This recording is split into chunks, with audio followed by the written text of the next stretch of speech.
আসসালামু আলাইকুম। কেমন আছেন আপনারা সবাই? লেটস লার্ন কোডিং পরিবারের পক্ষ থেকে সবাইকে স্বাগতম জানাচ্ছি। আমি ইবনে সিনা। আজকে আপনাদের সাথে কথা হবে ওয়েব ফ্রন্ট এন্ড ডেভেলপমেন্ট নিয়ে। তো আপনারা যারা মূলত কোডিং শিখতে চান, কখনো কোডিং করেননি, লাইফে আপনার ক্যারিয়ারটা এখানে গড়তে চান, তাদের জন্য আসলে মূলত এই কোর্সটা। এটা একদম বিগিনার লেভেল থেকে শুরু করা হবে। আপনারা যারা মূলত নর্মালি ইন্টারনেটটা ব্যবহার করতে পারেন বা কম্পিউটারটা অপারেট করতে পারেন, তারা এই কোর্সটা করতে পারবেন। আজকে আমাদের ফ্রন্ট এন্ড সিরিজ, এটা একটা সিরিজ কোর্স। এটা কন্টিনিউয়াসলি চলবে কয়েকটা পর্বে। আজকে আমাদের প্রথম পর্ব। তো আপনাদের যদি কোনো কোশ্চেন থেকে থাকে এই সম্পর্কে বা এটাতে আরো কি কি অ্যাড করলে আপনাদের জন্য ভালো হয়, সেটা আপনারা আর কি কমেন্ট সেকশনে জানাবেন। আর আপনি সহ আপনার বন্ধুরা যারা শিখতে চায় আরো ফ্রন্ট এন্ড ডেভেলপমেন্ট বা কিভাবে কোড করতে হয়, ওয়েব ডিজাইন, এই জিনিসগুলো যারা শিখতে চায় তাদেরকে ট্যাগ করুন, মেনশন করুন বা তাদের সাথে জিনিসগুলো শেয়ার করুন। আপনারা শেয়ার করুন। আর অবশ্যই আপনাদের যদি কোনো কোশ্চেন থেকে থাকে, কোশ্চেনটা করবেন।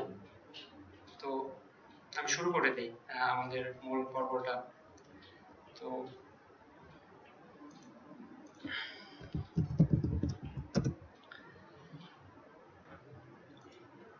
ওকে,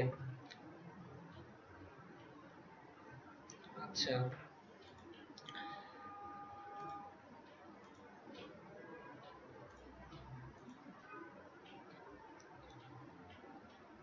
আপনাদের কোশ্চেনগুলো অবশ্যই করতে ভুলবেন না।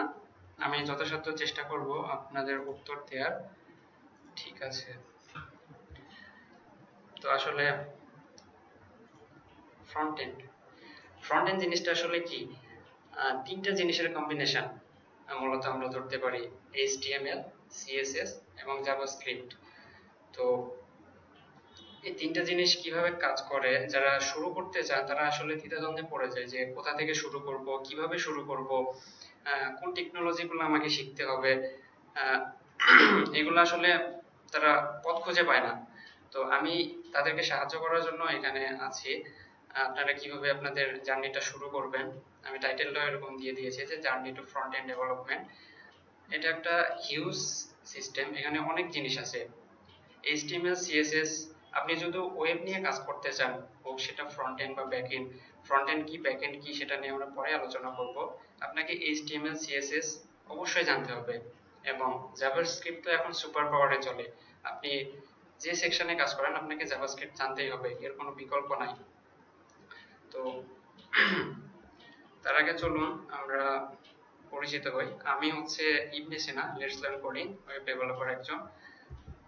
আর আমার সম্পর্কে এতটুকুই। তারপরে এই সেকশনে আমরা কি কি কভার করব সেটার একটা ওভারভিউ এখানে দেওয়ার চেষ্টা করেছি আমি।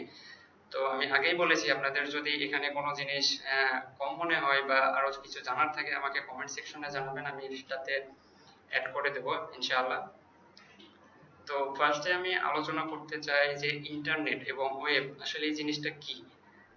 তারপরে এটা আসলে আমরা সবাই ব্যবহার করি ইন্টারনেটটা। আমরা প্রত্যেকদিন ঘুম থেকে উঠে আমাদের ব্রাশ ব্যবহার করি, ফ্ল্যাশ টয়লেট বা বল পেন, আমাদের প্যান্টের জিপার, এই জিনিসগুলা আমরা সবাই চিনি, সবাই জানি। বাট এই জিনিসগুলা ইনভেন্টর কে বা কিভাবে আসলে এই জিনিসগুলা আমরা কিন্তু কেউ জানি না। ইন্টারনেট কিন্তু এরকম একটা ফ্যান্টাস্টিক জিনিস, যেটা আমরা সবাই প্রত্যেকদিন ব্যবহার করি।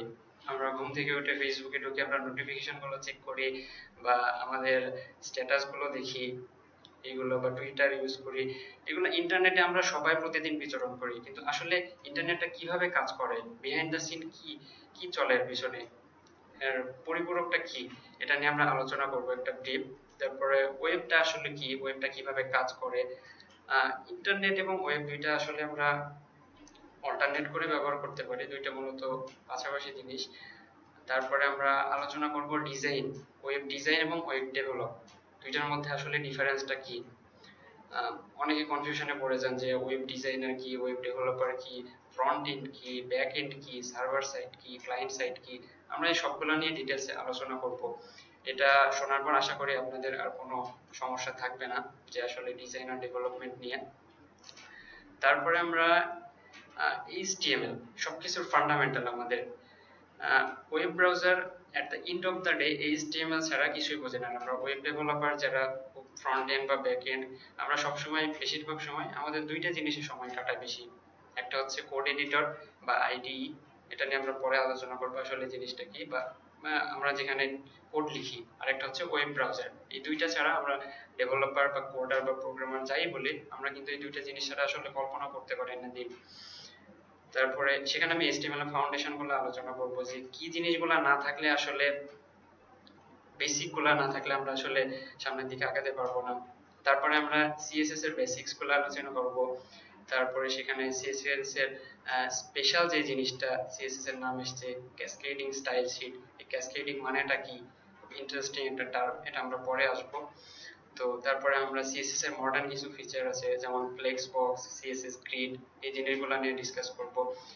তারপর জাভাস্ক্রিপ্ট, এটার কথা তো বললাম যে এটা ছাড়া আমরা আসলে, এটা আমাদের ফিউচার, এটা দিয়ে আমরা সবকিছু করতে পারি, এটা নিয়ে আমরা পরে আলোচনা করব। রেসপন্সিভ ওয়েব ডিজাইন, আমরা সবাই এর নাম শুনেছি হয়তো, বা নাম শুনে থাকলে আমরা সবাই ইউজ করি। একটা ওয়েবসাইট হচ্ছে অনেকগুলা ডিভাইসে, হোক সেটা মোবাইল, ট্যাবলেট, আইফোন, আইপ্যাড বা যে কোনো কিছুতে, ডেস্কটপে, সব কিছুতে যাতে আমি ভালোভাবে দেখতে পারি আমার কন্টেন্ট গুলো, ওয়েবসাইট গুলো। তারপরে আরেকটু কনফিউজিং টার্ম হচ্ছে ফ্রেমওয়ার্ক।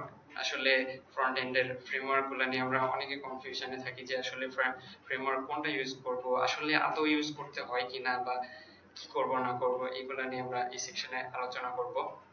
এরপরে CSS এর একটা এক্সাইটিং জিনিস, CSS প্রি প্রসেসর, আপনারা নাম শুনেছেন কিনা, সাস, স্টাইলাস, লেস, এই জিনিসগুলা, প্রি প্রসেসর গুলা নিয়ে আলোচনা করব, যেটা দিয়ে আপনি অনেক দ্রুত এবং গোছালো একটা কোড লিখতে পারবেন। তারপরে এই সেকশনে আমি মডিউলার কোড নিয়ে আলোচনা করব। মডিউলার কোড মানে হচ্ছে আপনার যখন সিম্পল একটা কয়েকটা পেজ ডিজাইন করবেন, ছোটখাটো একটা ল্যান্ডিং পেজ, বা সেখানে আপনার মডিউলার কোড নিয়ে চিন্তা করতে হয় না যেমন, কিন্তু আপনি যখন অনেক বড় একটা সিস্টেম তৈরি করতে চান, যেখানে আপনার অনেকগুলো পেজ থাকে, হোম পেজ, ও তারপরে অ্যাবাউট পেজ, পোর্টফোলিও পেজ, অনেকগুলো CSS লিখতে হয়, সেখানে আসলে আপনার CSS গুলো মেইনটেইন করা অনেক কষ্টকর হয়ে যায়। তো সেখান থেকে আসলে মডিউলার জিনিসটা আসে। মডিউলার মানে হচ্ছে আমরা জিনিসগুলো আসলে কতটা গোছালো ভাবে, কিভাবে জিনিসগুলো গোছালো ভাবে আমাদের কোডগুলো লিখতে পারি, এই জিনিসগুলো নিয়ে আমরা আলোচনা করব। তারপরে কিছু টিপস ট্রিক্স থাকবে আপনার প্রোডাক্টিভিটি ডেভেলপ করার জন্য। এখন তো আমরা সবাই স্মার্ট, তাই না? তো আসলে আমাদের কাজগুলোকে আমরা কিভাবে স্মার্ট করতে পারি, আমরা তো ওল্ড স্টাইলে না করে কিভাবে স্মার্ট ওয়েতে করতে পারি, এই জিনিসগুলো নিয়ে আলোচনা করব।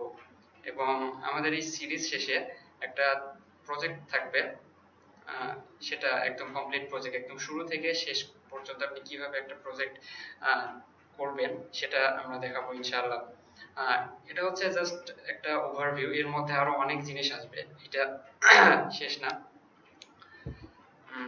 তো এরপরে আমরা আসি, যেটা বললাম যে ইন্টারনেটটা আসলে কিভাবে কাজ করে। আমরা সবাই যখন ওয়েবে ঢুকি, আমরা প্রত্যেকদিন সকালে উঠে বা যখনই হোক, আমরা মোবাইল হোক অথবা ট্যাবলেট বা ডেস্কটপ, যেখানে আমরা ওয়েব ব্রাউজারে প্রথমে টাইপ করি হচ্ছে www, এখন টাইপ করি না, জাস্ট টাইপটা facebook.com। এটাতে টাইপ করার পরে আমার হচ্ছে একটা চলে আসে, আমার সামনে আমার ফেসবুকের প্রোফাইলটা চলে আসে, যেখানে আমার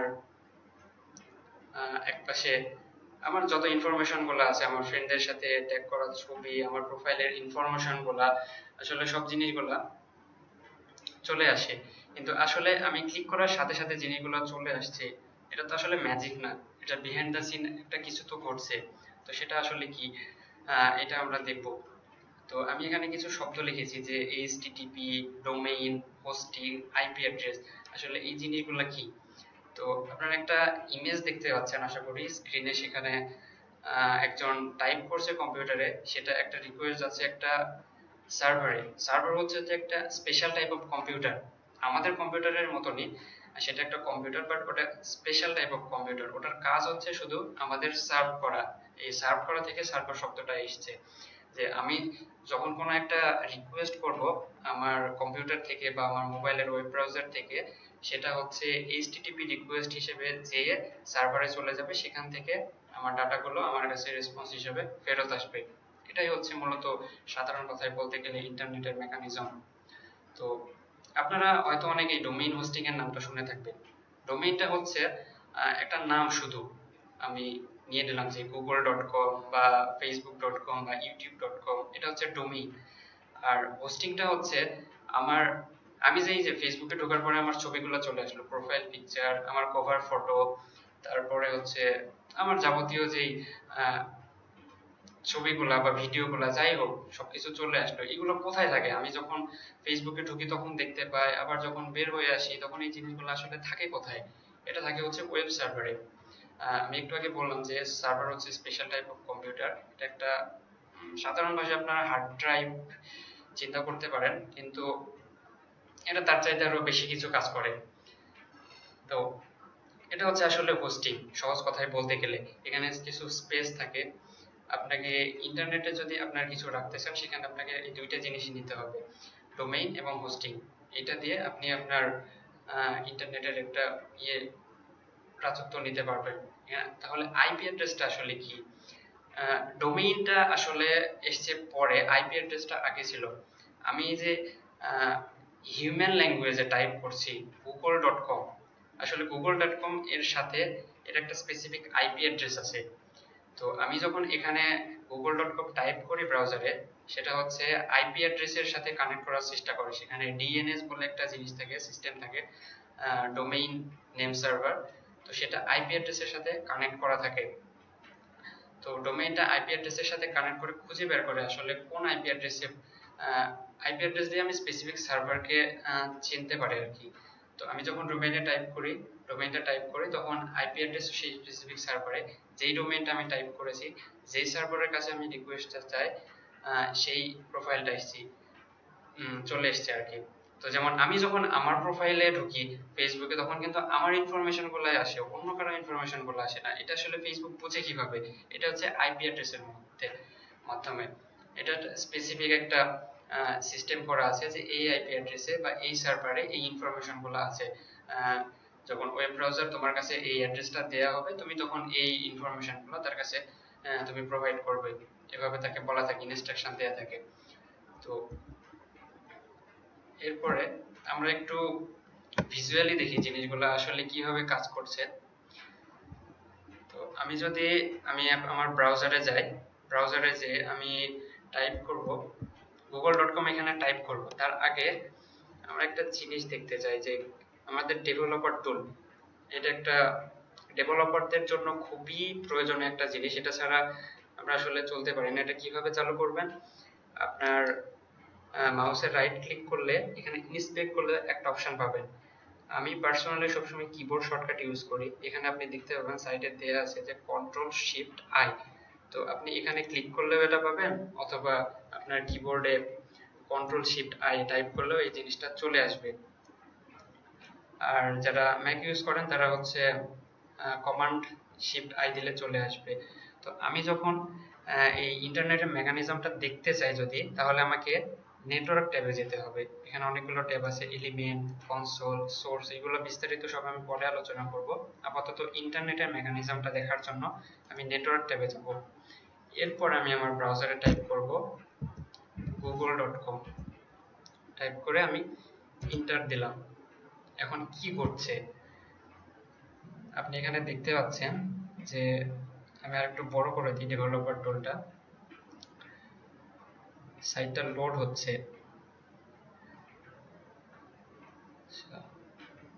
তো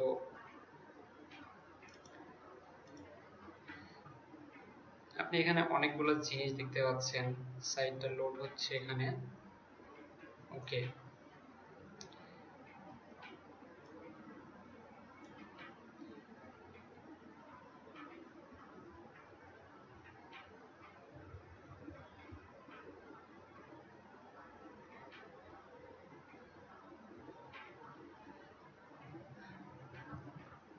আমি যদি google.com এ যাই,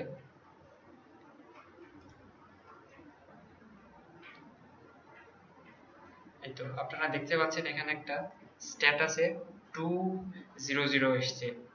এটা হচ্ছে HTTP স্ট্যাটাস কোড। এটা মানে হচ্ছে আমি যদি এখানে ক্লিক করি এই ট্যাবে, আমি আমার সব ডিটেলস ইনফরমেশন গুলো এখানে দেখতে পাবো।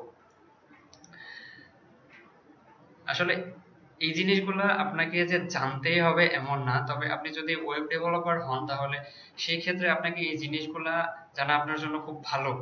আপনি ডিবাগ করতে পারবেন। ডিবাগ মানে হচ্ছে আপনি কোডগুলো যে লিখলেন আসলে সেগুলো ঠিকঠাক কাজ করছে কিনা, বা কোনো সমস্যা থাকলে সেই জিনিসগুলো আপনি এখানে ডেভেলপার টুলে এসে সেগুলো ফিক্স করতে পারবেন।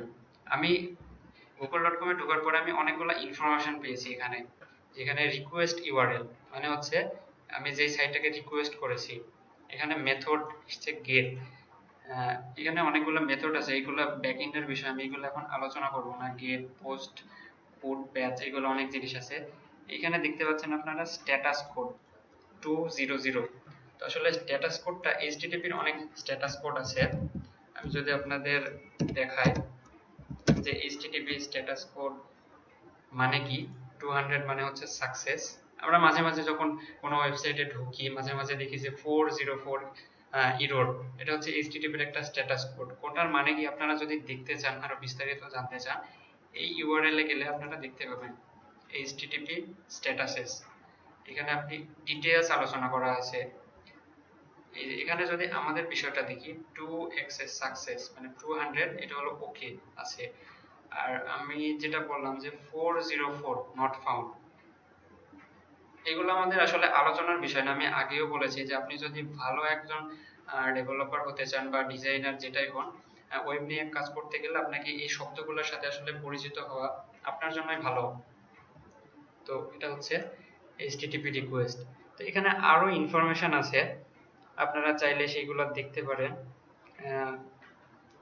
এখানে হচ্ছে কবে সাইটটা লোড হয়েছে, এখানে কুকিজ আছে, এগুলা নিয়ে আমি আলোচনা করব না। ওকে, আরো ইনফরমেশন আছে। এখানে প্রিভিউ গেলে আমরা প্রিভিউ দেখতে পারবো, সাইটটার রেসপন্স টাইম, কত সময় লেগেছে সাইটটা লোড হতে, রেসপন্স টাইমিংয়ে গেলে। তো আপাতত আরেকটা ইন্টারেস্টিং জিনিস দেখায় আপনাদের। আমি দেখেন এখানে যখন আমি টাইপ করছি google.com, আমি কিন্তু এর আগে কোনো HTTP দেই নাই, www দেই নাই। আমি যখন google.com টাইপ করে ইন্টার দিচ্ছি, এটা কিন্তু সাথে HTTPS www সব যোগ করে নিচ্ছে। তো এটা আমি ইন্টারেস্টিং ফ্যাক্ট আপনাদের দেখাতে চাই। এটা ইউনিক্সে গেলে, ইউনিক্স যারা ইউজ করেন লিনাক্স বা ম্যাক্স, তারা তাদের একটা টুল আছে কার্ল নামে। এটা একটা হচ্ছে পিস অফ সফটওয়্যার। কার্ল একটা সফটওয়্যার যেটার মাধ্যমে আপনারা মানে প্রোটোকলের কমিউনিকেশনটা দেখতে পারেন কিভাবে। তো সেটা আমি যেহেতু আমি উইন্ডোজে আছি সেজন্য অনলাইন কার্ল টুলটা আমি ইউজ করব আপনাদের দেখানোর জন্য আসলে কি ঘটছে এখানে।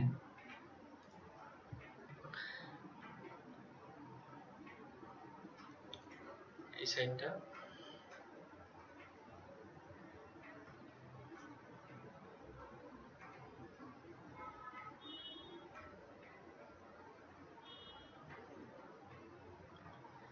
ওকে। আমি যদি এখন আমার ওয়েবসাইটটা এখানে টাইপ করি google.com, ইন্টার চাপি, আমাকে এখানে একটা নোটিশ দিচ্ছে যে google.com is not a valid HTTP or HTTPS URL to ensure your URL start with HTTP or HTTPS। কিন্তু আমি যখন এখানে টাইপ করছি এটা নিয়ে নিচ্ছে। এটা কিভাবে সম্ভব? তো এটা হচ্ছে ব্রাউজারে কনফিগারেশন করা আছে যে আমরা হিউম্যানরা আমরা চাই সবকিছু শর্টকাটে করতে। তো আমি এই বোরিং স্টাফগুলো এগুলো আসলে আমার বিষয় না, আমার বিষয় হচ্ছে google.com আমার দরকার। সেজন্য আমি কি করি, জাস্ট google.com টাইপ করি। কিন্তু ব্রাউজারে সেটা কনফিগার করা আছে, যখন কোনো google.com টাইপ করবে তুমি কি করবা, ব্রাউজার এর আগে একটা http:/www অ্যাড করে নেবা। তো এটাই সেখানে পৌঁছে। তো আমি যদি আগে google.com দিয়েছিলাম, আপনাদের এই নোটিফিকেশন দিয়েছে, আমি যদি এবার http অ্যাড করে দিই, দেখি আমাকে কি আসে। ওকে, এখানে কি বলছে, এখানে আমাকে কিছু ইনফরমেশন দিয়েছে। এখানে একটা রেসপন্স হেডার, এখানে একটা রেসপন্স বডি দিয়েছে। তো রেসপন্স হেডারে আমাকে কি বলছে যে আমি একটা http রিকোয়েস্ট করেছি এটা HTTP এর একটা ভার্সন, আগে আপডেট হয়েছে 1.0 ছিল, এখন 1.1301। আমরা একটু আগে দেখলাম যে HTTP স্ট্যাটাস কোডগুলা, তো আমরা এটা আরেকবার চেক করি। এখানে আমাকে কি দিয়েছে যে 301 মানে কি, আমি যদি যাই এখানে যে মুভড পার্মানেন্টলি, তো আমার এই সাইটটা যে http://google.com এই সাইটটা অন্য জায়গায় মুভ হয়ে গিয়েছে। তো কোথায় মুভ হয়েছে আমাকে রেসপন্স বডিতে দেখিয়ে দিয়েছে যে http:// এর আগে আমাকে একটা www লাগাইতে হবে। তো সেটা করে আমরা কি আসে দেখি, www.google.com। এবার যদি আমি এন্টার দিই, ওকে, এবার কিন্তু আমাকে সাকসেস দিয়েছে মেসেজ। আপনারা দেখেন এই যে এখানে স্ট্যাটাস কোড http 1.1 ভার্সন, এটা আগে বললাম 200। আমি ব্রাউজারের ডেভেলপার টুলে আপনাদের যেটা দেখিয়েছিলাম যে এবার ঠিক আছে। আর রেসপন্স বডিতে এগুলো হচ্ছে HTML CSS জাভাস্ক্রিপ্ট কোড, এগুলো নিয়ে আপনার এখন মাথা ব্যথার কোনো কারণ না, আমি পরে এগুলো ডিটেইলস আলোচনা করব। আমি জাস্ট এখানে দেখানোর জন্য নিয়ে এসেছি যে আসলে ব্রাউজারটা কিভাবে এই ওয়েব অ্যাড্রেস গুলো HTTP রিকোয়েস্ট গুলো হ্যান্ডেল করে। এরপরে আমাদের যেটা আছে, ওকে,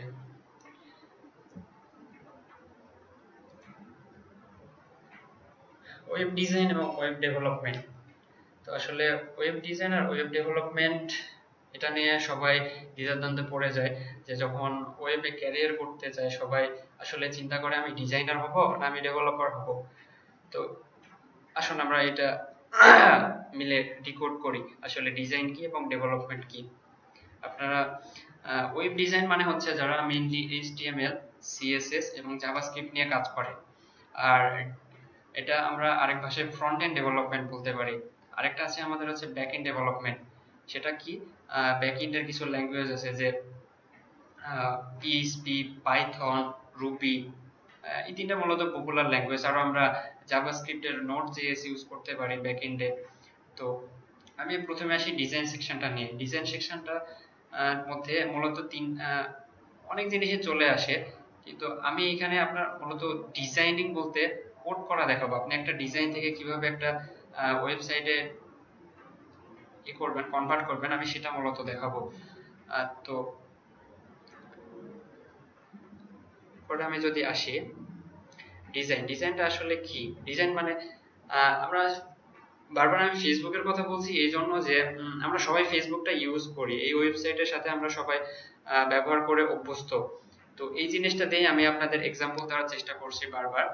তো আমরা যখন facebook.com-টা ওপেন করি, আমরা এক সাইডে ফেসবুকের লোগো দেখতে পাই, একটা নেভিগেশন দেখতে পাই, তারপরে একপাশে একটা সাইড বার দেখতে পাই। তো এই জিনিসগুলো আসলে ডিজাইন।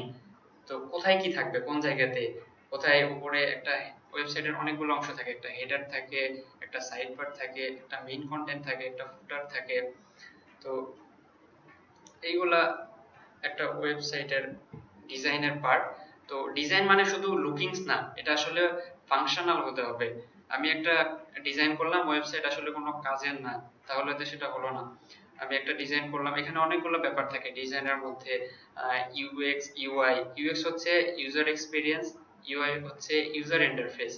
তো ইউজার ইন্টারফেস মানে ওয়েবসাইটটা দেখতে কেমন হবে, আমার ন্যাপবারের বা মেনুর কালারটা কি হবে, সেখানে ফন্ট গুলা কেমন হবে, সেগুলো বড় হবে না ছোট হবে, কি কালার হবে, এগুলো হচ্ছে ইউআই। মানে কি কালার হবে, কি সাইজ হবে, এগুলো হচ্ছে কালার।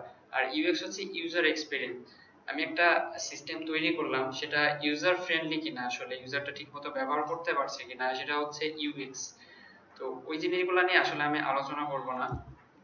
তো একটা ডিজাইন কিভাবে করা হয়, প্রথমে একটা আইডিয়া জেনারেশন করা হয়, যে প্রথমে আমি একটা ওয়েবসাইট তৈরি করব কিরকম, একটা এজেন্সির জন্য, না একটা সফটওয়্যার কোম্পানির জন্য, না একটা ফার্মের জন্য, না একটা চ্যারিটির জন্য। প্রথমে একটা আইডিয়া আনতে হবে আমার মাথায় যে আমি কি টাইপের ওয়েবসাইটটা তৈরি করতে যাচ্ছি। এরপর আমাকে রিসার্চ করতে হবে যে আমার কম্পিটিটর যারা আছে, বা অনলাইনে আমরা গুগল করলেই পাবো যে আমি যদি একটা সফটওয়্যার কোম্পানি বলতে চাই, আমি গুগলে সার্চ করতে পারি যে সফটওয়্যার কোম্পানি ওয়েবসাইট বা বড় বড় সফটওয়্যার কোম্পানি যে কোনো ওয়েবসাইটে আইবিএম, মাইক্রোসফট, অ্যাপল, গুগল যে কোনো একটা ওদের ওয়েবসাইটে গেলে আমরা একটা আইডিয়া পাবো যে একটা সফটওয়্যার কোম্পানির ওয়েবসাইটে কি কি থাকা দরকার। এটা আমরা নর্মালি পেন পেপার দিয়ে রিসার্চ করতে পারি বা আইডিয়া জেনারেশন করতে পারি। এরপরে যে বিষয়টা আছে হচ্ছে ওয়্যার ফ্রেমিং। তো ওয়্যার ফ্রেমিং বিষয়টা কি, আমি যে একটা রিসার্চ করলাম যে এই জিনিসগুলো আমার দরকার, আমার কোম্পানি এই সার্ভিসটা দেয়, সেটা কি করা, একটা স্কেচ তৈরি করা। সেটা হতে পারে হাতে কলমে, কাগজে কলমে হতে পারে, বা আমরা অনলাইন সফটওয়্যার বা অফলাইন যে কোনো সফটওয়্যারের সহায়তা নিতে পারি। এর জন্য অনেক এডোবির একটা সফটওয়্যার আছে, এডোবি এক্সডি, বা যারা ম্যাক ইউজ করেন তারা স্কেচ ইউজ করেন, এগুলা দিয়ে ওয়্যার ফ্রেমিং করতে পারেন আপনারা। তো ওয়্যার ফ্রেমিং করার পরে সেটা মকআপ করতে হয়, তো সেটা ওই ওয়্যার ফ্রেমিং এর মধ্যে একটা জিনিস। এরপর হচ্ছে প্রোটোটাইপিং। প্রোটোটাইপিংটা কি, এটা হচ্ছে আপনি একটা সিস্টেম তৈরি করলেন, সেটা ফাইনাল ভার্সন মানে রিলিজ দেওয়ার আগে এবং তৈরি করার পরে মাঝামাঝি সময়টা বেটা টেস্টিং বলতে পারেন আপনারা, সেটা হচ্ছে প্রোটোটাইপিং। তো প্রোটোটাইপিং এর জন্য আপনারা হচ্ছে অনেক সুন্দর একটা ওয়েবসাইট আছে যে proto.io, এটা ইউজ করতে পারেন, ও সেটা পেইড। আপনি অনলাইনে সার্চ করলে পাবেন যে প্রোটোটাইপিং করার জন্য টুলগুলো আসলে কি। এখানে গেলে আপনি দেখতে পাচ্ছেন যে আসলে প্রোটোটাইপিং জিনিসটা কি, যে আমি একটা সিস্টেম তৈরি করলাম, সেটা ফাইনাল ভার্সন বের করার আগে কেমন দেখা যাচ্ছে, কেমন কাজ করছে, আসলে আমি যে জিনিসগুলো চাচ্ছি সেই জিনিসগুলো আসলে আসছে কিনা, এই জিনিসগুলো নিয়ে আসলে প্রোটোটাইপিং বলে। একটা ডিভাইসে আপনারা টেস্ট করতে পারেন, বেটা টেস্টিং। এরপরে আছে ফাইনাল কোডিং এ। তো এটা মূলত একটা ডিজাইনের প্রসেস। তো এরপরে আমরা তো কাজ করতে যাব, আমরা নিজেরা কোড করব, সেটার জন্য আমাদের কিছু টুলস দরকার, একটা এনভায়রনমেন্ট দরকার। আপনি যখন রাতের বেলা শোবার ঘরে যান, তখন যে কিন্তু সাথে সাথে বাইরের ড্রেসগুলো নিয়ে শুয়ে পড়েন না, আপনার একটা এনভায়রনমেন্ট দরকার হয়। যেমন আপনি আপনার যদি নাইট ড্রেস থাকে নাইট ড্রেস পরে নেন, বা আপনার যদি কোনো নরম কাপড় থাকে সেইগুলা মানে পরে রাতে ঘুমানোর জন্য সেইগুলা পরে শোয়ার জন্য রেডি হন।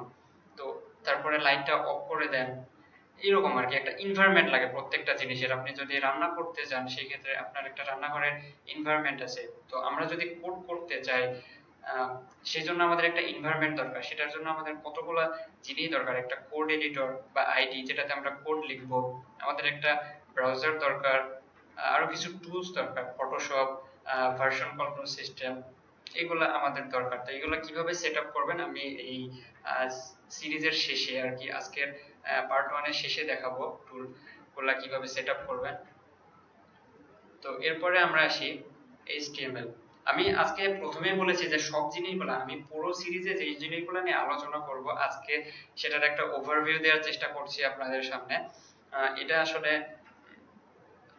ওভারভিউ বলতে পারেন আর কি। HTML, তো HTML চারটা শব্দ, হাইপার টেক্সট মার্কআপ ল্যাঙ্গুয়েজ। তো এটা আসলে কি, তো হাইপার টেক্সট মার্কআপ ল্যাঙ্গুয়েজ এটা হচ্ছে ওয়েবের জন্য একটা ল্যাঙ্গুয়েজ। তো প্রথমে যখন এই ল্যাঙ্গুয়েজটা তৈরি করা হয়, এটা আসলে সায়েন্টিফিক ডকুমেন্টগুলো লেখার জন্য তৈরি করা হয়েছিল। পরে আস্তে আস্তে সেটা সবার জন্য উন্মুক্ত করা হয়। তো HTML হচ্ছে স্যার টিম বার্নার্স-লি 1991 সালে প্রথম HTML এর ভার্সনটা রিলিজ করেন ওয়েবের জন্য। তো সেখানে ওয়েবে শুধু ডকুমেন্ট ছিল। তো এটা আমরা পরে দেখব যে ফার্স্টে 1991 সালে ওয়ার্ল্ড ওয়াইড ওয়েব মানে আমাদের HTML এর যে প্রথম ভার্সনটা সেটা আসে। তারপরে হচ্ছে 1992 সালে একটা ব্রাউজার আসে, command line tool, line mode browser, Erwise, Samba. তারপরে 93 তে আসে আমাদের Mosaic browser, Cello, Arena, Linux. তো এগুলা হিস্ট্রি আর কি, আপনারা এগুলা ইন্টারনেটে রিসার্চ করলে পাবেন। তো 1995 সালে প্রথম ইন্টারনেট এক্সপ্লোরার মাইক্রোসফটের রিলিজ করে আর কি। তো তারপরে একটা ওয়েব ব্রাউজারের নতুন যুগ শুরু হয়ে যায় ইন্টারনেট এক্সপ্লোরার। সেখানে আমাদের HTML, CSS অনেক কিছু সাপোর্ট করতো। তো 97 এসে মানে এতগুলো ব্রাউজার, এদের মধ্যে যুদ্ধ শুরু হয়ে যায় আসলে, যে যার মতো করে সিস্টেম অ্যাপ্লাই করা শুরু করে। ব্রাউজারে। তো এটার জন্য কি করে টিম বার্নার্স-লি 97 সালে W3C মানে ওয়ার্ল্ড ওয়াইড ওয়েব কনসোর্টিয়াম নামে একটা অর্গানাইজেশন প্রতিষ্ঠা করেন, যেটার আসলে কাজ হলো ওয়েবের একটা স্ট্যান্ডার্ড তৈরি করা। তাছাড়া এরকম এতগুলো ব্রাউজার মিলে যে যার মতো খুশি করে যাচ্ছে, এটা তো আসলে ভালো কিছু না। তো সেই জন্য উনি এই অর্গানাইজেশনটা প্রতিষ্ঠা করেন। আপনি ওয়েবে গেলে w3.org তে গেলে সেই ওয়েবসাইটটা দেখতে পারবেন এবং ডিটেইলসটা পাবেন আর কি। তো HTML এর ভার্সন। এরপরে আমরা আসি একটা মজার জিনিসে। আমরা এখন দেখব যে বিশ্বের প্রথম একটা ওয়েবসাইট যেটা তৈরি হয়েছে,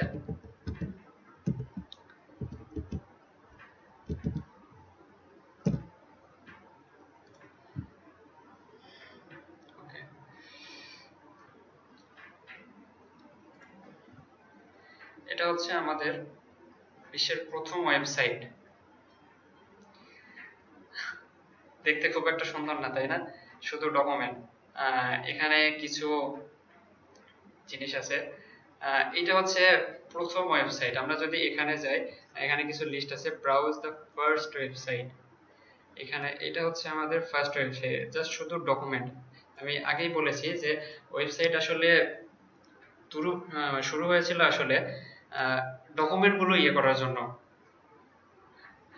অন্য কোনো কন্টেন্ট করার জন্য। এখন আমরা ওয়েবে অনেক কিছু দেখতে পাই, অডিও, ভিডিও, ইমেজ, এই জিনিসগুলো আসলে অনেক পরে এসছে। এগুলো নিয়ে আমরা পরে ডিসকাস করব। তো ফার্স্টে শুধু ডকুমেন্ট বলতে এই জিনিসগুলো টেক্সট শো করতো। তো এরপরে আমাদের একটা ওয়েব ব্রাউজার ছিল, সেটা হচ্ছে লাইন মোড ব্রাউজার। ব্রাউজারটা দেখতে আপনাদের এখন অবশ্য একটু অকওয়ার্ড লাগবে আপনারা। এটা হচ্ছে বিশ্বের প্রথম কমান্ড লাইন ব্রাউজার। এটা হচ্ছে কমান্ড লাইন দিয়ে কাজ করতে হয়, এটা এখনো অ্যালাইভ রেখেছে। তো এখানে যদি আপনারা যান info.cern.ch, এখানে গেলে অনেকগুলো ইন্টারেস্টিং জিনিস আপনারা দেখতে পাবেন। বিশ্বের প্রথম ওয়েবসাইট, তারপরে প্রথম ব্রাউজার।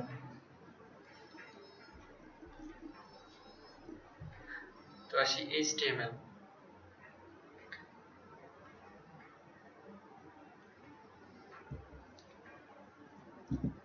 HTML এটা ওখানে অনেকগুলো জিনিস দেখতে পাচ্ছেন, doctype, HTML, head, body, এগুলো নিয়ে আসলে জাস্ট আমি স্লাইডটা তৈরি করেছি, এগুলো আপনাকে আমি করে দেখাবো কোড।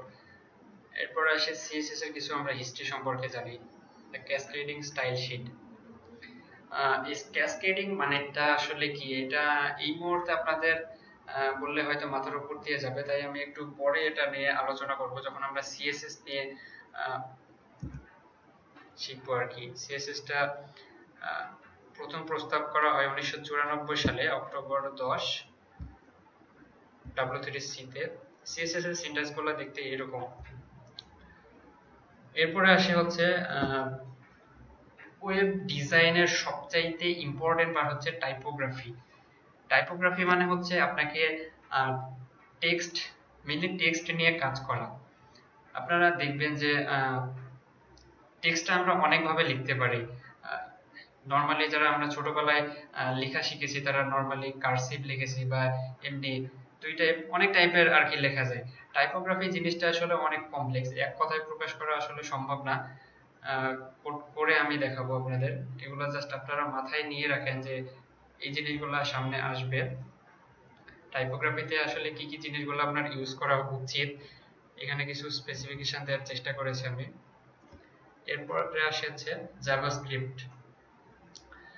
তো জাভাস্ক্রিপ্টটা আসলে অনেক হিউজ একটা টপিক, আর শর্টকাটে আমরা জিএসও বলে থাকি। এটা হচ্ছে হাই লেভেল একটা প্রোগ্রামিং ল্যাঙ্গুয়েজ। এটা ব্রেন্ডন এইচ নামে একজন ভদ্রলোক 10 দিনে মাত্র এই জাভাস্ক্রিপ্ট ল্যাঙ্গুয়েজটা তৈরি করেন। এই জন্য যারা জাভাস্ক্রিপ্টে অলরেডি কোড করেছেন তারা জানেন এটা সম্পর্কে। আসলে এরা মাঝে মাঝে অদ্ভুত আচরণ করে, যেটা আসলে এক্সপেক্টেড না। তো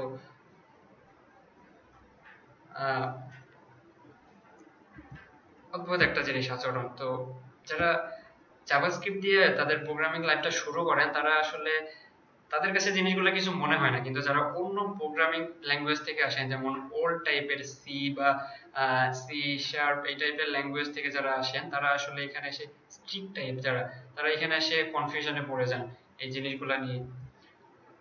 জাভাস্ক্রিপ্টের এখানে হিস্ট্রি একটু দেওয়ার চেষ্টা করেছি।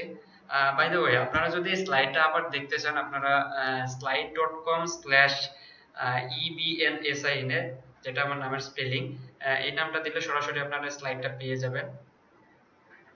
আপনারা ওখান থেকে এই জিনিসগুলো দেখে নিতে পারেন আসলে। তো HTML হচ্ছে একটা স্ট্রাকচার, আর CSS হচ্ছে প্রেজেন্টেশন, আর জাভাস্ক্রিপ্ট হচ্ছে বিহেভিয়ার। তো আমি এতক্ষণ যে কথাগুলো বললাম সেটা আসলে আপনাদের গল্পের মাধ্যমে একটু বোঝানোর চেষ্টা করব।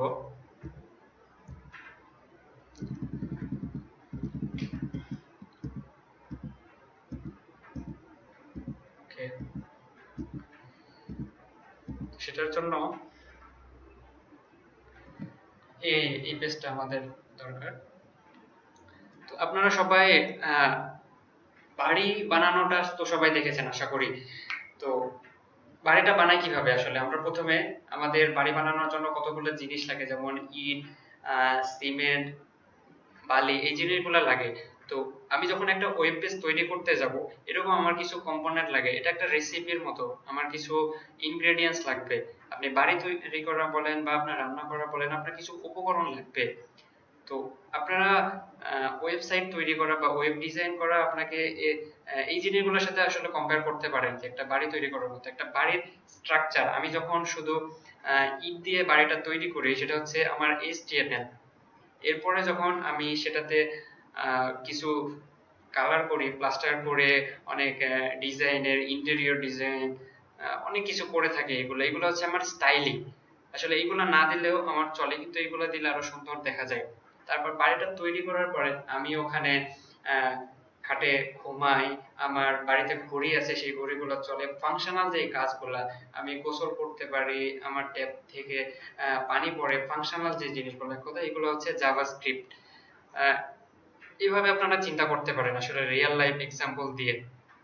তো এটা যদি আমার ওয়েব পেজ ধরি, এখানে দেখেন আপনার হচ্ছে তিনটা জিনিস। HTML হচ্ছে আমার ওয়েবের স্ট্রাকচার বা স্কেলেটন, আর স্টাইল হচ্ছে CSS, আর জাভাস্ক্রিপ্ট হচ্ছে ফাংশনালিটি। আপনারা যখন কোনো ওয়েবসাইটে যাবেন, দেখতে পাবেন যে প্রত্যেকটা সাইটে ডকুমেন্টগুলো কিন্তু নরমালি থাকে, কিন্তু কোনো ডকুমেন্টের কালার গুলা কোনটা বড় থাকে, কোনটা ছোট থাকে, কোনটা কালার গুলা চেঞ্জ থাকে, লাল, নীল বা যে কোনো কালার। তারপর জাভাস্ক্রিপ্ট বিহেভিয়ার, আমি ফেসবুকে যখন আপনি পোস্ট করতে যান, তখন ওখানে ক্লিক করলে যে জিনিসগুলো বিহেভিয়ার হয়, ক্লিক বিহেভিয়ার, এগুলো ফাংশনালিটি।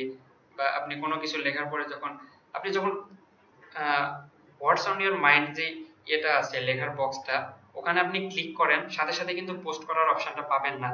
আপনি যখন একটা মিনিমাম আপনাকে একটা ওয়ার্ড টাইপ করতে হবে, টাইপ করার পরে আপনি সেখানে পোস্ট করার অপশনটা পাবেন। এটা এক ধরনের জাভাস্ক্রিপ্ট বিহেভিয়ার, যে ইউজার যতক্ষণ না কোনো শব্দ টাইপ করবে ততক্ষণ না আমি পোস্ট হতে দিব না। এটা হচ্ছে জাভাস্ক্রিপ্ট বিহেভিয়ার, আপনারা কল্পনা করতে পারেন। আর এটা মূলত, এরপরে আমরা আসি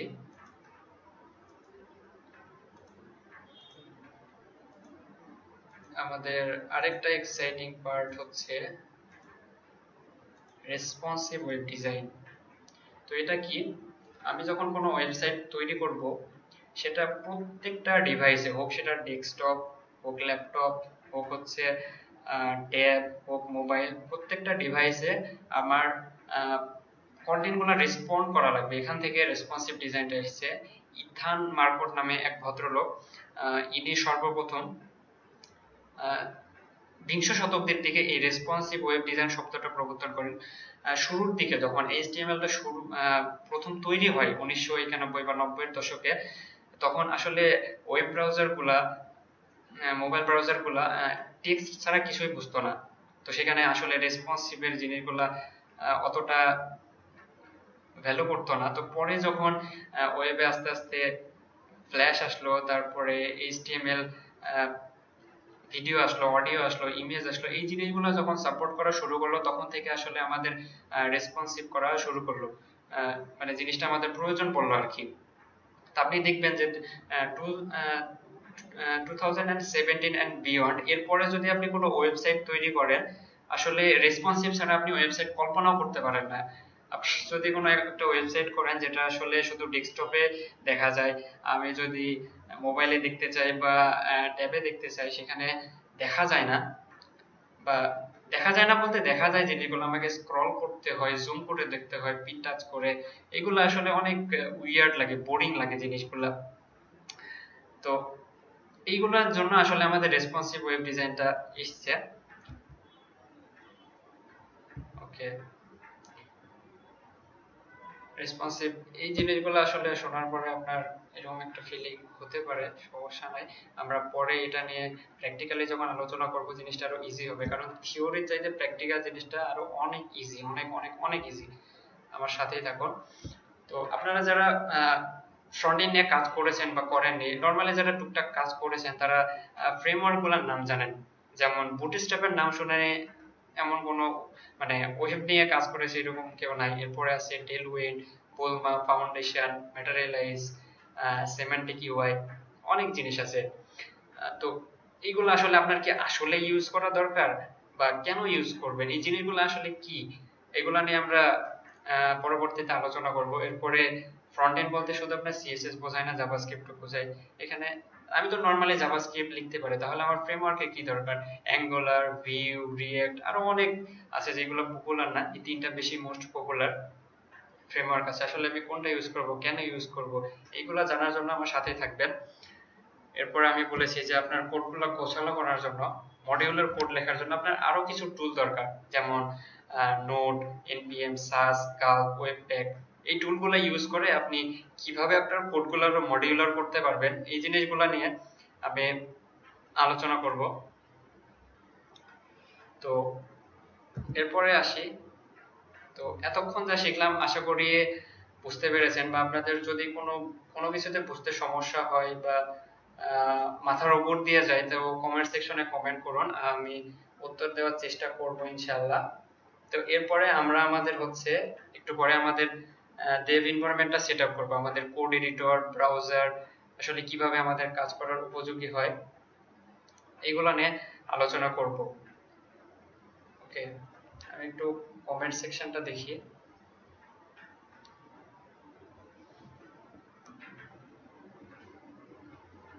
ওকে, কারো কোনো কোশ্চেন নাই?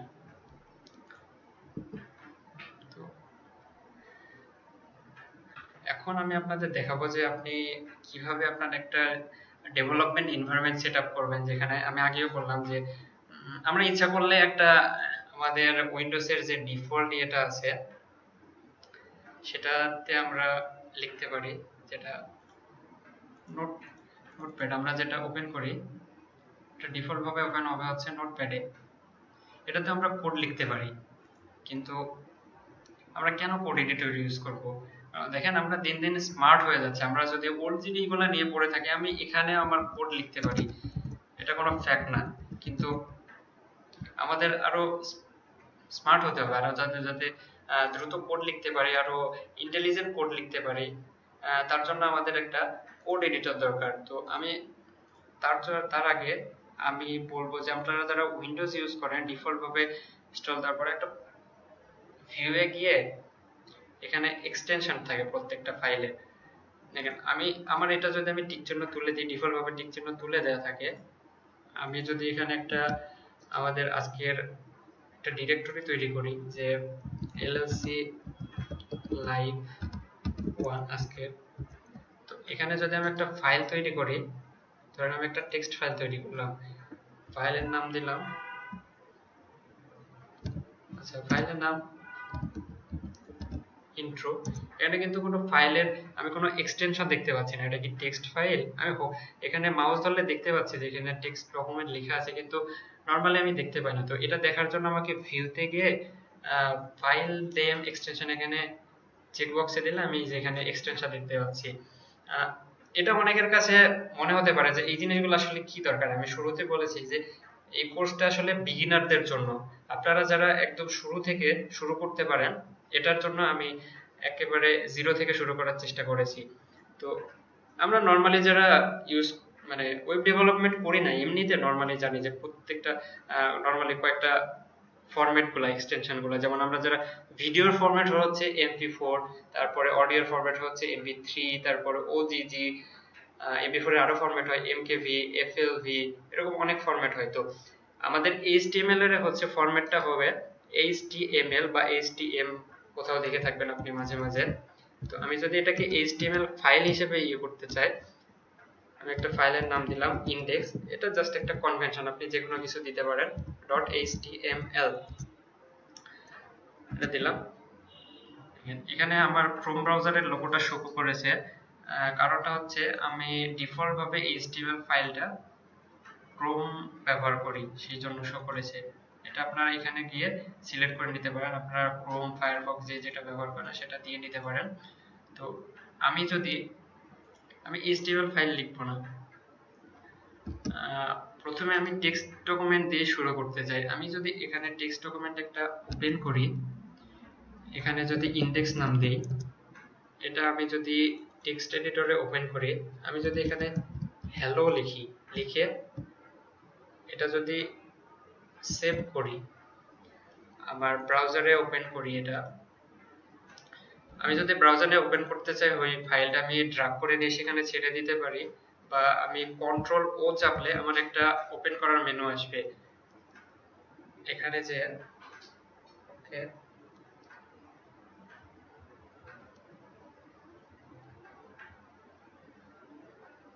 ওকে, একজন প্রশ্ন করেছেন যে HTTP আর HTTPS এর মধ্যে ডিফারেন্সটা কি। আচ্ছা,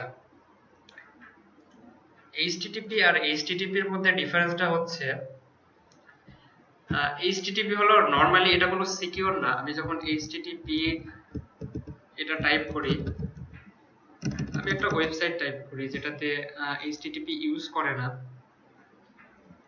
এরকম ওয়েবসাইট খুঁজে পাওয়া আসলে কষ্টকর। ওকে, এই সাইটটা কিন্তু সিকিউর না। এই যে এখানে আপনারা দেখতে পাচ্ছেন যে নট সিকিউর।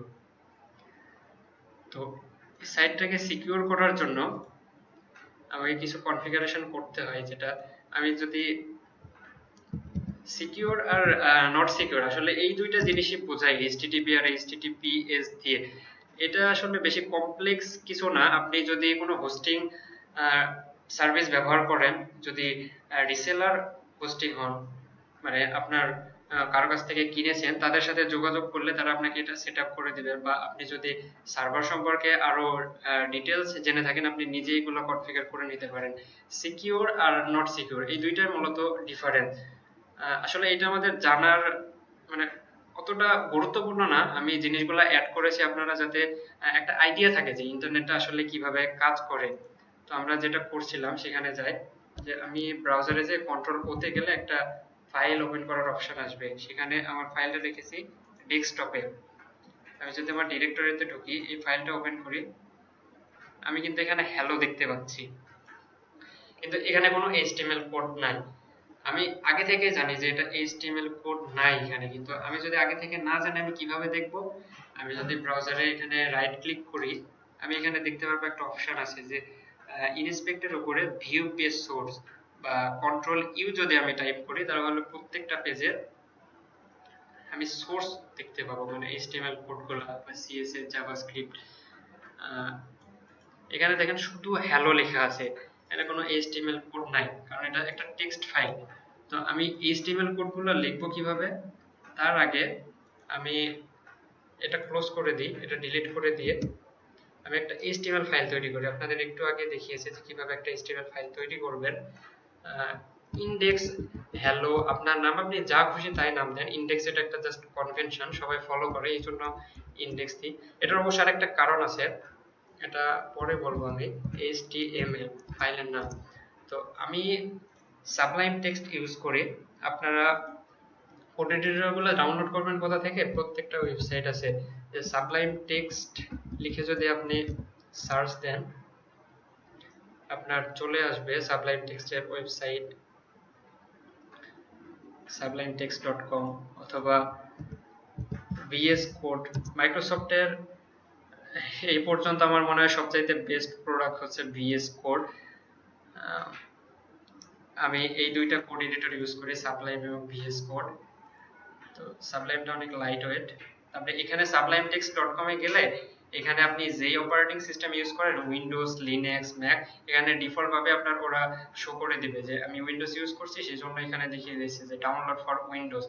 তো আমি ডাউনলোড করতে অনেক সময় লাগে, এই জন্য আমি ডাউনলোড করে ইনস্টল করে নিয়েছি। আমি আশা করছি যে আপনারা সবাই নর্মাল একটা সফটওয়্যার ইনস্টল করতে পারেন। যদি কোনো ক্ষেত্রে সমস্যা হয় অবশ্যই জানাবেন, আমি দেখিয়ে দেবো। এটা ডাউনলোড করে আপনারা ইনস্টল করে নেবেন আপনাদের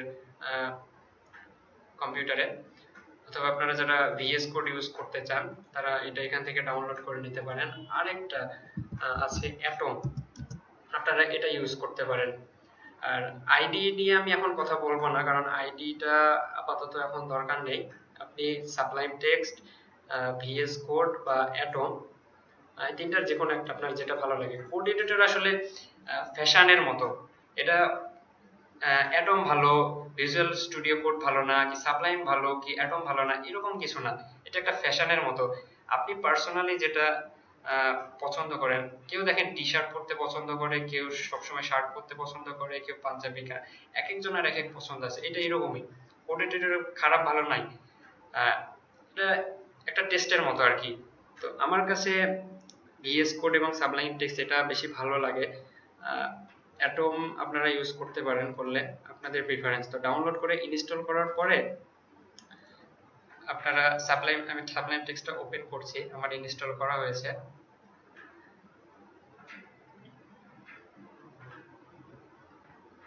আমরা যদি এখন ফাইলটা ওপেন করব, এখানে গেলে দেখতে পাবো যে ফাইলে গিয়ে open folder.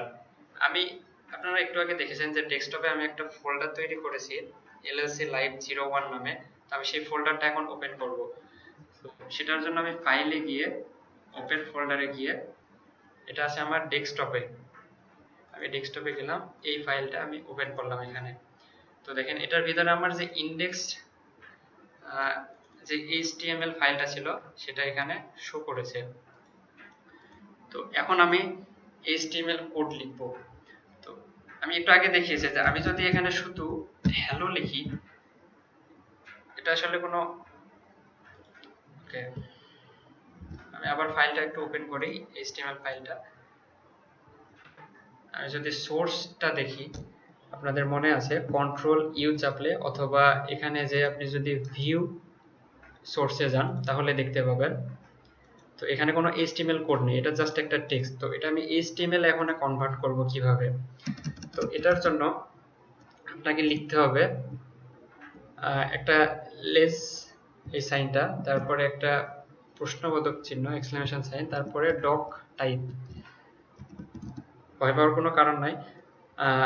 By the way, আপনারা যদি সাবলাইম টেক্সটটা ডাউনলোড করে যদি ওপেন করেন, সাথে সাথে এইরকম দেখতে পাবেন না, কারণ এখানে অনেক থিম ইউজ করা যায়, কাস্টমাইজ করা যায়। তো আমি একটা থিম ইউজ করেছি, যার জন্য এটা দেখতে একটু ডিফারেন্ট, কিন্তু কাজগুলো সব একই, আপনারা এভাবে ইয়ে করতে পারেন।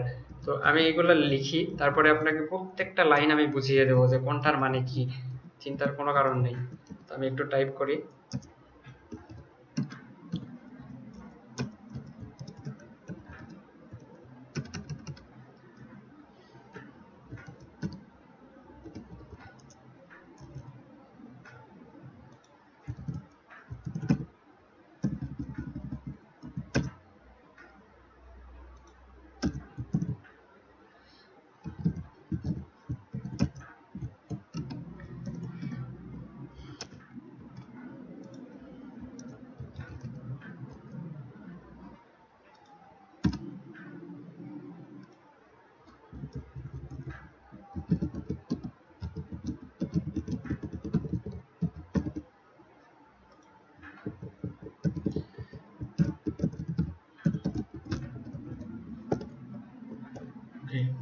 এটা নর্মাল একটা HTML ডকুমেন্ট।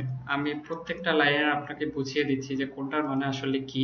আমি স্পেস দিয়ে দিলাম যাতে আপনার বুঝতে একটু সুবিধা হয়। প্রত্যেকটার মানে আমি বুঝিয়ে দিচ্ছি। আচ্ছা, তার আগে এটা আমি একটু ব্রাউজারে রান করে দেখি কি দেখা যায়। আবার আপনি দেখতেই পাচ্ছেন যে আমি আগে ফাইলটা ওপেন করা আছে, তো পেজটা আমি আরেকবার রিফ্রেশ করলে আমার আপডেটেড কন্টেন্টগুলো দেখা যাবে। তো এখানে আমি একটা টেক্সট দেখতে পাচ্ছি, হ্যালো ওয়ার্ল্ড। তো এটা অনেক পুরাতন একটা ঐতিহ্য বলতে পারেন যে হ্যালো ওয়ার্ল্ড টেক্সটটা, যে কোনো কিছু যদি প্রোগ্রামিং লেভেলে বা ডিজাইন বা যে কোনো লেভেলে শিখলে হ্যালো ওয়ার্ল্ড দিয়ে তারা জিনিসটা প্রথমে শুরু করে। তো আমি যদি এখন এখানে ব্রাউজারে যাই,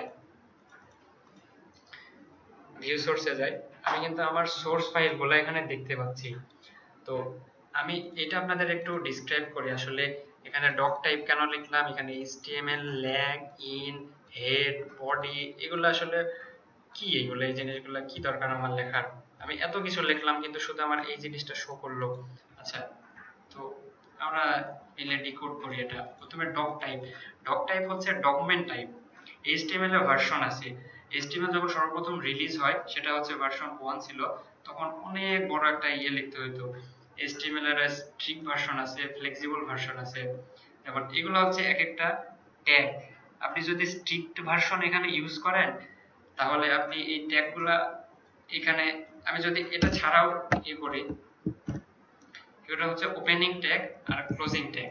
আমি যদি ক্লোজিং ট্যাগটা বাদও দিয়ে দিই, এখানে ফ্লেক্সিবল ভার্সন আছে, স্ট্রিক্ট ভার্সন আছে। স্ট্রিক্ট ভার্সনে আমি এটা যদি বাদ দিয়ে দিই তাহলে কাজ করবে না, তো ফ্লেক্সিবল ভার্সনে সেটা কাজ করবে। আর ডক টাইপ HTML মানে হচ্ছে HTML লেটেস্ট ভার্সন, HTML5 যেটা, এইটা দ্বারা আমি ব্রাউজারকে বলে দিচ্ছি যে আমি এখানে যে কোডগুলো লিখবো এটা not strict version, not flexible version, এটা হচ্ছে HTML5 ভার্সন। তারপরে প্রত্যেকটা HTML মানে কন্টেন্ট গুলা আমার, এগুলাকে ট্যাগ বলে প্রত্যেকটা। আর আমার HTML এ দুইটা, একটা ওপেনিং ট্যাগ থাকে, একটা ক্লোজিং ট্যাগ থাকে। তো সব কিছুকে আমার একটা HTML ট্যাগ দিয়ে র‍্যাপ করে রাখতে হয়, র‍্যাপিং করে। এখানে আমি HTML শুরু করেছি, এখানে HTML শেষ করেছি। তার মাঝখানে যে এখানে এগুলাকে বলে অ্যাট্রিবিউট। তো অ্যাট্রিবিউটের কাজ কি, ল্যাং হচ্ছে ল্যাঙ্গুয়েজের সংক্ষিপ্ত রূপ হচ্ছে ল্যাং। ইন বলতে ইংলিশ বোঝায়। প্রত্যেকটা দেশের একটা শর্ট কোড আছে, আপনি গুগল সার্চ করলে পাবেন। বাংলার জন্য BN, ফ্রান্সের জন্য FR, এরকম প্রত্যেকটা দেশের দুইটা কি তিনটা এরকম টেক্সট দিতে হয়। যেহেতু আমাদের ইংলিশ ওয়েবসাইট সেজন্য আমি বলে দিলাম যে আমার এই ওয়েবসাইটের প্রত্যেকটা অংশ হবে ইংলিশে। তারপরে হেড আসে। তো হেডের মধ্যে কি থাকে, হেডের মধ্যে থাকে হচ্ছে মেটা ইনফরমেশন। মেটা ইনফরমেশন গুলো আসলে কি, এইগুলা আসলে আমার ব্রাউজারে শো করে না। আপনি দেখতে পাচ্ছেন যে আমার ব্রাউজারে শুধু হ্যালো ওয়ার্ল্ড টেক্সটটা এসেছে। আর মেটা ইনফরমেশন গুলা আমি বোঝানোর জন্য আমি আপনাদের একটু প্রথম আলোর ওয়েবসাইটটা দেখাই, যদিও এখন আপনাদের একটু বেশি মনে হতে পারে।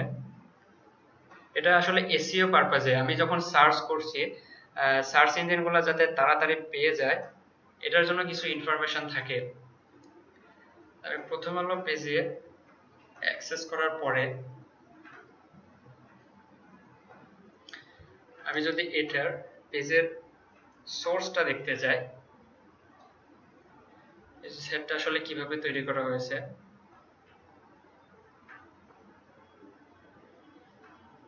এই যে দেখতে পাচ্ছেন যে এখানে অনেক জিনিস আছে, আমরা যেগুলো লিখেছি তার বাইরে অনেক জিনিস আছে, এগুলো সবই আমরা শিখবো যে কোনটার আসলে কাজ কি। আপনি এই যে দেখতে পাচ্ছেন যে মেটা নেম দিয়ে কিওয়ার্ড দেয়া আছে, কিওয়ার্ড দিয়ে কন্টেন্ট দিয়ে দেয়া আছে যে এটা কি, একটা ওয়েবসাইট, একটা বাংলা নিউজ পেপার ওয়েবসাইট। এখানে আপনি কারেন্ট নিউজ পাবেন, বাংলাদেশের news paper, online news paper, একই শব্দ ঘুরিয়ে ফিরে আর কি, যাতে আমি গুগলে সার্চ করার সাথে সাথে ওয়েবসাইটটা পাওয়া যায়। এগুলো হচ্ছে মেটা ইনফরমেশন। তারপরে এখানে দেখতে পাচ্ছেন যে মেটা দিয়ে ডেসক্রিপশন দেয়া আছে, আসলে এটা কি, কোন টাইপের সাইট, এখানে বলে দেওয়া আছে যে অনলাইন লেটেস্ট বাংলা নিউজ বা আর্টিকেল। এখানে আপনি স্পোর্টস, ক্রাইম, এন্টারটেইনমেন্ট সব ধরনের কি কি ইনফরমেশন পাবেন। এটার মধ্যে শুধু এই কয়টা জিনিসই সীমাবদ্ধ না, এটার মাধ্যমে আরো অনেক জিনিস আছে, এগুলো আমি পরে আলোচনা করব, এখন আপনাদের মাথা খারাপ করে দিতে চাচ্ছি না, আমি জাস্ট মেটা বোঝানোর জন্য এই জিনিসটা নিয়ে আসলাম। তো হেডের মধ্যে থাকবে শুধু মেটা ইনফরমেশন গুলো, যেগুলো আমরা ওয়েব পেজে দেখতে পাবো না। এরপরে কি আসে আমাদের, বডি। তো আমি এখানে যে জিনিসগুলো লিখবো সেই জিনিসগুলো আমি আমার ওয়েব ব্রাউজারে দেখতে পাবো। আমার এই যে ওয়েব ব্রাউজারটা আছে এটার মধ্যে আমি বডির মধ্যে যে জিনিসগুলো লিখবো এখানে দেখতে পাবো। তো দেখেন আমি এই যে এটা লিখেছি টাইটেল, এখানে টাইটেল অফ দ্য ওয়েবসাইট, এটা আমি কোথায় দেখতে পাচ্ছি? এটা আমার হচ্ছে ব্রাউজারের ট্যাবে। আমি আরো শিওর হওয়ার জন্য আমি একটু চেঞ্জ করে দিই যে title of the website, title of my first website. দেখেন আমি যখন এটা সেভ করে আমি এটা রিলোড দেব, এই যেখানে দেখতে পাচ্ছেন যে চেঞ্জ হয়ে গেছে title of my first website. তো এটা আসলে আপনাদের শুরু, আমি সামনের ক্লাসে আমি এই জিনিসগুলো আবার ডিসকাস করব এবং এরপরে এইচটিএমএল এর বিস্তারিত আলোচনা করব নেক্সট ক্লাসে। আপনারা এখানে এই ট্যাগ গুলা নিয়ে আরো বিস্তারিত আলোচনা করব, যে আসলে এখানে এই অ্যাঙ্কেলের নাম, অ্যাঙ্কেলটা কেন, অ্যাঙ্কেল ব্র্যাকেটটা এখানে এই এটা কি, এলিমেন্ট গুলা, ট্যাগ গুলা, এগুলা নিয়ে আমরা আরো বিস্তারিত আলোচনা করব। তো আজকের মতো এখানেই আমাদের লাইভটা শেষ করে দিচ্ছি। আর কোনো প্রশ্ন আছে আপনাদের?